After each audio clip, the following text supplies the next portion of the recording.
Hi hello, నేను మీ అపర్ణ. మీరు చూస్తున్నారు wow foods and vlogs YouTube channel.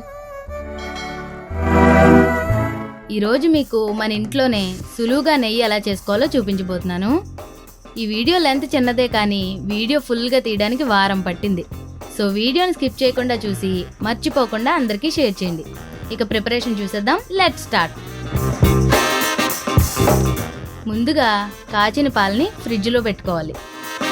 కాసేపటికి ఇలా మేగడ కడుతుంది. ఈ మేగడని డబ్బాలోకి తీసుకుని దీనికి మజ్జిగ కానీ పెరుగు బిళ్ళ కానీ వేసి తోడు పెట్టుకోవాలి.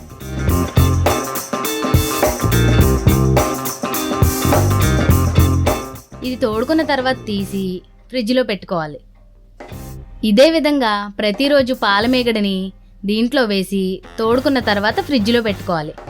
మనం ఆల్రెడీ ముందు రోజు తోడు పెట్టుకున్న దాంట్లోనే మేగడ వేస్తున్నాం కాబట్టి ప్రతిరోజు పెరుగు బిళ్ళ వేయాల్సిన అవసరం లేదు. ఇది నేను వారం రోజులు దాచించిన మేగడ. దీనిని గిన్నెలోకి తీసుకుని కవ్వంతో చిలకాలి.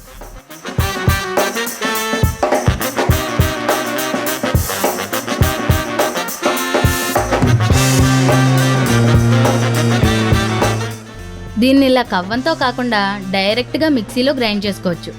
నాకు ఇలానే సులువుగా ఉంటుంది. మీకు ఇష్టమైన పద్ధతిలో మీరు చేసుకోండి.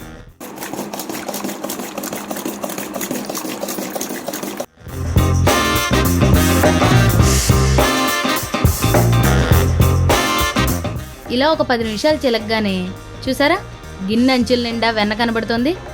ఇప్పుడు చిలకడం ఆపి దీంట్లో కూలింగ్ వాటర్ పోసి ఒక 5 నిమిషాలు పక్కనుంచితే వెన్నంతా గట్టిపడుతుంది.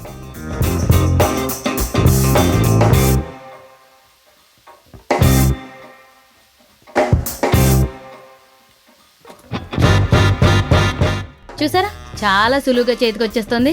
ఇప్పుడు ఈ వెన్న అంతటిని అడుగు మందంగా ఉన్న గిన్నెలోకి తీసుకుని కాచుకోవాలి.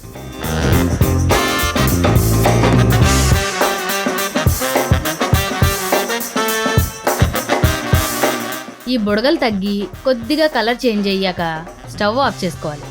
ఈ గిన్నె వేడికి కూడా కాగి మన హోమ్ మేడ్ స్వచ్ఛమైన నెయ్యి రెడీ. ఇది డబ్బాలో పోసి చల్లారాక మూత పెట్టి స్టోర్ చేసుకుంటే చాలా కాలం నిల్వ ఉంటుంది. చాలా సింపుల్గా అయిపోయింది కదా. మా వీడియో మీకు ఎలా అనిపించిందో కామెంట్ చేయండి. అండ్ ఛానల్ని సబ్స్క్రైబ్ చేయడం మాత్రం మర్చిపోకండి. Thanks for watching. This is Aparna signing off.